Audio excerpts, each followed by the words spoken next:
Can you think of a chess move that can help you unleash an incredible attack or help you defend a difficult position just as easily?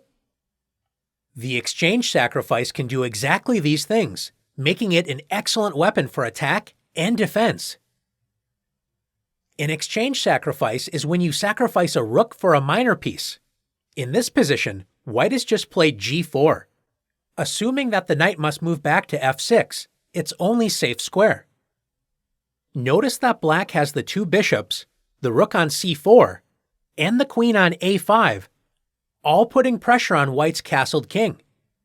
White's knight on c3 is keeping the position together. So one thing to consider is an exchange sacrifice. If black sacrifices the exchange immediately with rook takes c3, removing the guard and threatening queen a2 check, white can simply play knight takes c3. And after bishop takes c3, queen takes c3, white captures with the queen, allowing the king an important escape square on d2. After queen takes a2 check, king c1. Black's exchange sacrifice was not successful as white is able to escape the attack. In the game, black played the powerful move knight g3, attacking both the knight on e2 and rook on h1.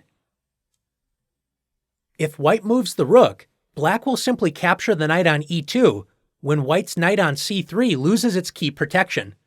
Black's two bishops, rook and queen, will overwhelm white's defenses. In the game, white played knight takes g3. White's knight on c3 has lost its key defender, the other knight, so black destroys white's defenses with the exchange sacrifice, rook takes c3. This is the easiest type of exchange sacrifice to play. White cannot accept the sacrifice because after b takes c3, black will deliver checkmate after queen takes a2 check, followed by queen a1, checkmate. Black has already regained the sacrifice material and has an overwhelming attack. Black won the game quickly. Let's take a look at another example of the exchange sacrifice. In this position, Grandmaster Jan Timman just played f6, attacking white's knight. Grandmaster Ulf Andersson, playing the white pieces, ignores this threat and unleashes a powerful positional exchange sacrifice with rook takes b5. After the captures bishop takes b5, rook takes b5, f takes e5, and rook takes a5, let's take a look at this position. White sacrificed a rook for a knight and a pawn. Why would white do this? White does not have a clear attack against the king, so we call this sacrifice a positional exchange sacrifice.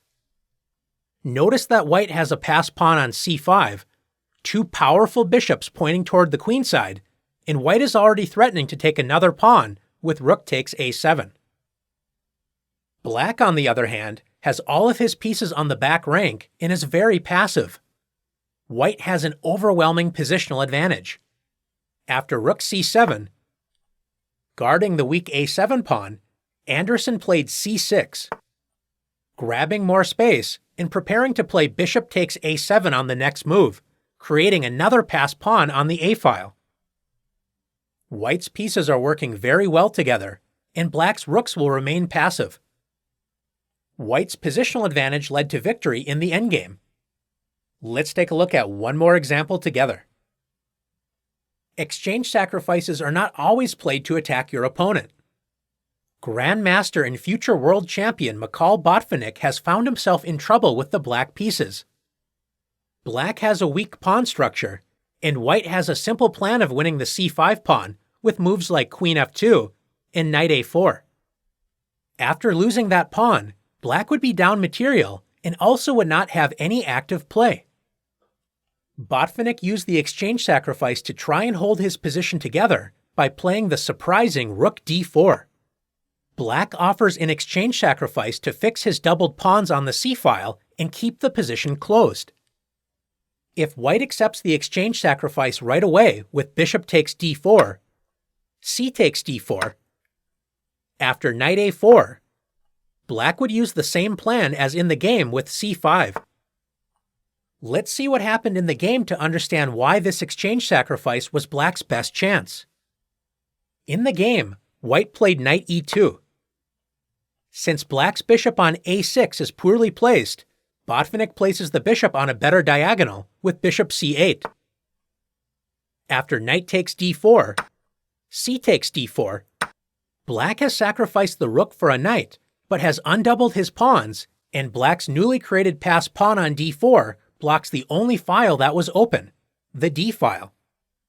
This will make it difficult for white to find open lines to make the most out of the two rooks. In this position, white should have kept the advantage by playing bishop d2, so white could later plan to open up the queenside for the rooks by playing a3 and b4.